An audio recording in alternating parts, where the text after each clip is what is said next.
முதல்ல குழந்தை இறந்துருச்சுன்னு சொல்லி ஊரையே ஏமாத்துனான்னு சொன்னீங்க. அடுத்தது வந்து பார்த்திங்கன்னா எல்லாருக்கும் ஹெல்ப் பண்ணுற மாதிரி எல்லாருக்கும் போய் அது கொடுக்குறது இது கொடுக்குறது அதை வீடியோ எடுத்து போட்டு ஊரை ஏமாத்துறான்னு சொன்னீங்க. அடுத்தது ஆர்கானிக்குன்னு சொல்லிட்டு என்னென்னமோ ப்ராடக்டை கலந்து விற்று எல்லாரையும் ஏமாத்துறான்னு சொன்னீங்க. அடுத்தது முருகர் கும்பிட்றேன்னு கோயிலுக்கு போகிறது வர்றது அங்கே உள்ளவங்கள்ட்டலாம் பேசுகிறது வீடியோ எடுக்கிறதெல்லாம் போட்டு அதில் வந்து ஊரை ஏமாத்துறா ஃபேம் தேடுறான்னு சொன்னீங்க.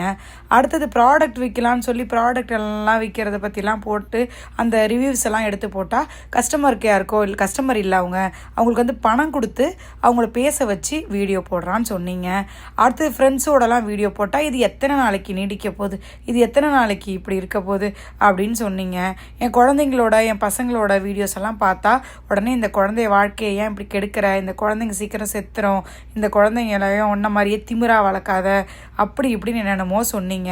அடுத்தது வந்து அப்பா அம்மா வீடியோ இதெல்லாம் போடும்போது இவங்களுக்கு நீ ஒன்றுமே பண்ண மாட்டேற, அவங்க உனக்கு எல்லா உதவியும் பண்ணுறாங்க, உன் குழந்தைய பார்த்துக்கிறாங்க, ஆரோவிட்டாக்கெல்லாம் செய்கிறாங்க, ஆனால் எங்கள் அம்மா அப்பா போட்டிருக்க ட்ரெஸ் எல்லாம் ரொம்ப வந்து லோ குவாலிட்டியாக இருக்குது, வீட்டில் இருக்கும்போது எப்படிங்க சாரீ கட்டுவாங்க அம்மாக்கள், நமக்கு தெரியாத எங்கள் அம்மா ஹவுஸ் ஒய்ஃப் தாங்க அப்படி தாங்க கட்டுவாங்க, அதை பார்த்து உங்கள் அம்மாவுக்குலாம் நீ எதுவுமே வாங்கி தரதில்ல, உனக்கு மட்டும் நல்லா மினுன்னு புடவை கட்டிக்கிறேன்னு சொன்னீங்க. அடுத்தது ப்ரொமோஷன் வர சாரியெல்லாம் கட்டி வீடியோ ஃபோட்டோ இந்த வளையல் போட்டு அந்த நகைகள்லாம் போட்டு பண்ணால் உன் ஹஸ்பண்டே கூட இல்லை, உனக்கு ஏன் இவ்வளோ மேக்கப், உனக்கு ஏன் இவ்வளோ பொட்டு அப்படின்னு சொன்னீங்க, உனக்கு ஏன் இவ்வளோ டார்க் கலர் லிப்ஸ்டிக்குன்னு சொன்னீங்க. அடுத்தது இங்கே டீமில் இருக்க பசங்களோட வீடியோ போட்டால் அவங்களுக்குலாம் அது கொடுக்குற மாதிரி இது கொடுக்குற மாதிரி ஹெல்ப் பண்ணுற மாதிரி நடிக்கிறேன்னு சொன்னீங்க. இவ்வளோ சொன்னீங்களேங்க, என்ன உங்களால் நிறுத்த முடிஞ்சுதா?